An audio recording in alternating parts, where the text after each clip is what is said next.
ঘুমের কারণে বিশ্বকাপে খেলতে পারেননি সহ অধিনায়ক তাসকিন আহমেদ।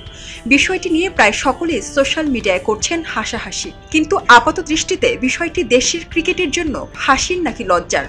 আন্তর্জাতিক পর্যায়ের একজন পেশাদার ক্রিকেটার এবং বিশ্বকাপের জন্য নিযুক্ত বাংলাদেশের টিম ম্যানেজমেন্ট পুরো বিশ্বের কাছে এই বিষয়টি নিয়ে কি লজ্জায় পড়ছে না? তবে শোনা যাচ্ছে এই বিষয় নিয়ে নাকি মাথা ব্যথা নেই বিসিবির। তাসকিনের 10 বছরের ক্রিকেট ক্যারিয়ারে আগে কখনো এমন ঘটনা ঘটেনি, তাই ঘুম কাণ্ডটি খুব সহজভাবে নিয়েছে ক্রিকেট বোর্ড।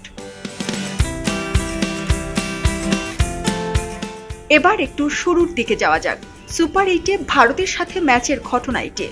সকাল 8:30টায় বাংলাদেশের বিশ্বকাপ টিমের বাস ছাড়ার কথা, কিন্তু তখনও ঘুমাচ্ছেন বিশ্বকাপ দলের গুরুত্বপূর্ণ ক্রিকেটার তাসকিন আহমেদ। ভারতের সাথে ম্যাচের দিন সকালে তাসকিনকে টিম বাসে না পেয়ে অবাক হন টিম ম্যানেজার ও লজিস্টিক ম্যানেজার। এরপর তারা তাসকিনকে ফোন করেন, কিন্তু তারকা এই পেসার ফোন রিসিভ করেননি। আইসিসির প্রোটোকল অনুযায়ী ম্যাচের দিন একটা নির্দিষ্ট সময়ে টিম হোটেল থেকে বাস ছাড়তে হয়। তাসকিনের সঙ্গে যোগাযোগ করতে না পেরে তাকে রেখেই ছেড়ে দেওয়া হয় টিম বাস। একজন স্টাফকে দায়িত্ব দেওয়া হয় তাসকিনকে মাঠে নিয়ে যেতে। পরে তিনি এই পেসারকে নিয়ে মাঠে যান। তবে একাদশে আর রাখা হয়নি বাংলাদেশ দলের সহ অধিনায়ককে। তার পরিবর্তে মাঠে নামেন নবীন ক্রিকেটার জাকির আলী অনিক। বিষয়টি এ পর্যন্তই সকলে জানতেন, তবে তাসকিন বললেন একটু ভিন্ন কথা।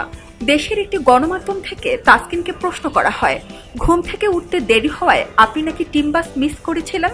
উত্তরে তাসকিন বেশ কৌশলে ঘুমের বিষয়টি এড়িয়ে যান। ঘুরিয়ে পেঁচিয়ে বলেন, টিম বাস আমি মিস করেছিলাম।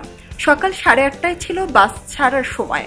বাস ছেড়েছিল 8:35 আমি 8:43 গাড়িতে করে মাঠে গেছি, মানে বাসের সঙ্গে সঙ্গে গিয়েছি।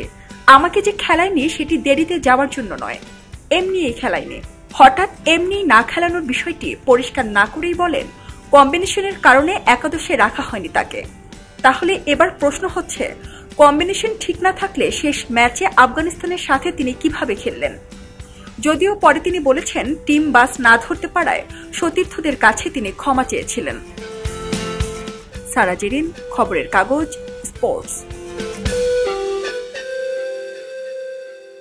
পক্ষপাতের ভিড়ে আজ থেকে কোনো পক্ষ নয়, খবর হবে নিরপেক্ষ।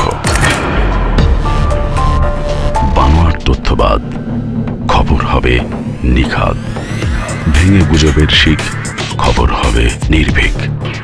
এলো খবরের কাগজ, নিখাদ, নির্ভীক, নিরপেক্ষ।